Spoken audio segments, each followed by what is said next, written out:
Hello and welcome to chapter 12 on session hijacking. Okay, so remember, I will ask you to copy a few notes and submit them as homework, okay?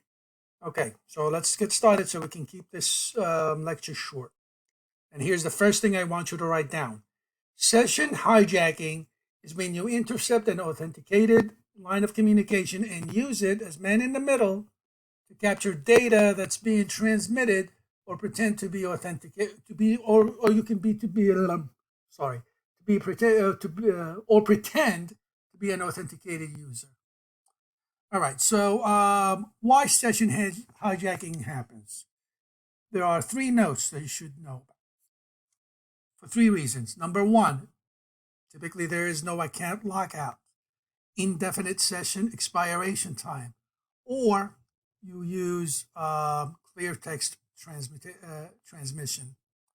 The three techniques you can use to perform session hijackings include brute force, guessing the session ID. The second thing could be stealing the session ID by sniffing it, using something like Wireshark. And thirdly, you can figure it out, calculate the session ID. Okay. So what are the steps to achieve session hijacking? So let me see here. Just 1 second, give me one.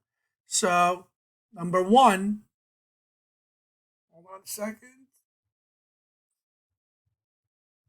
You might want to sniff the data.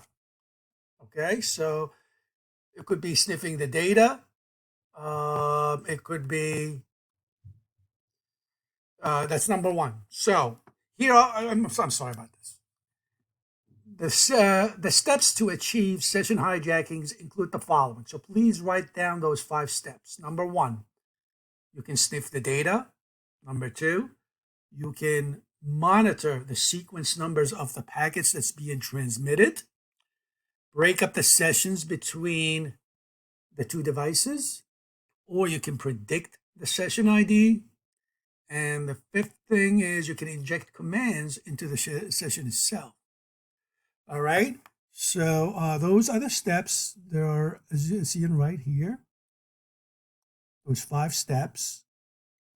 Now, there are 2 different types of session hijacking. There is the active and the passive. The active session hijacking is when the attacker actively fooling the victim as an authenticated user. On the other hand, the passive session hijacking is using sniffers to capture data. The attacker doesn't have to tamper with the session at all when you are in passive hijacking. A session ID could be embedded in the URL, the address in the browser. Browse the victim browsing history or use cookies stored on the victim device. You'll be able to get the session ID from there if it's not secured. Cross-site scripting, the XSS. So where are we here? Let me see. Okay, so the cross-site scripting is the type of attack when the web application allows a visitor to store data when they are visiting their sites. All right, so please write that down. So you need to know that, because what happens is a lot of times is a lot of attacks happens with cross-site scripting. Excuse me. So what else do you need to know? Other types of session hijacking include blind hijacking. We got IP spoofing, DNS spoofing, and ARP cache spoofing. We'll be able to do some of these in our labs, like the ARP spoofing and IP spoofing as well. All right, TCPIP hijacking, session hijacking. TCPIP session hijacking is an attack on TCPIP session. The attacker attempts to predict the sequence numbers of the packets flowing from the victim's machine to the connected resource. If successful, the attacker can then begin to inject packets that are in sequence with the packet sequence and legitimate users. So please write that down. I think that's important to know.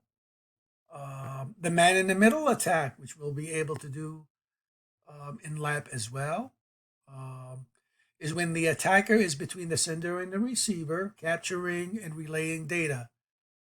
When you capture the data, you can use ettercap, bettercap, SSL strip, are some examples of what you can use to capture the data. We will do a lab like these, but capturing the data is very difficult because there is a new programs out there that prevents you from really being able to capture the data, like the SSL strip. There's the HSTS protocol that was out in 2012 that made SSL stripping really pretty much useless.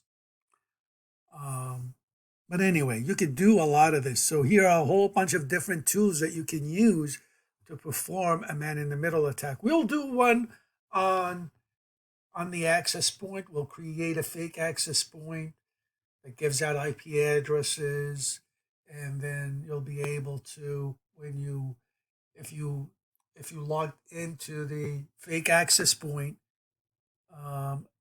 you'll be redirected into the attacker machine where you are running SSL strip. You'll be able to grab the data and so on. But again, usually it's not going to work because there's the new protocol called the HSTS, and we'll see that, which is a good thing, of course, that prevents SSL stripping from happening.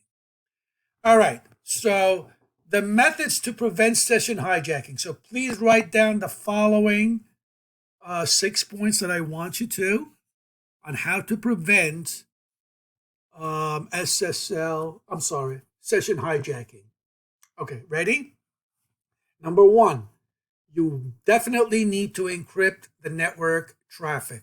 Okay, so all traffic, even on a private LAN, traversing the network must be encrypted. Use IPS, the intrusion prevention systems, okay, that can detect denial of service attacks, depending on their signature or anomalies, and prevent them from getting into your network. Check for spoofed IP addresses, right? So remember we talked about that in the last chapter. Any addresses that are reserved or not used, make sure they are blocked, for example. Clear the cookies, history logs, or any recent URL that you have visited. Okay, so every once in a while, just definitely clear that.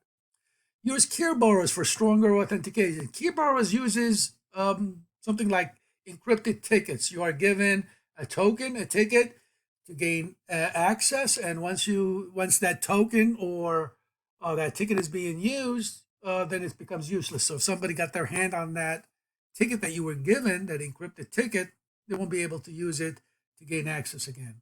It's a one-time deal. And of course, always use SSL, the socket layer encryption that creates a VPN between you and the server.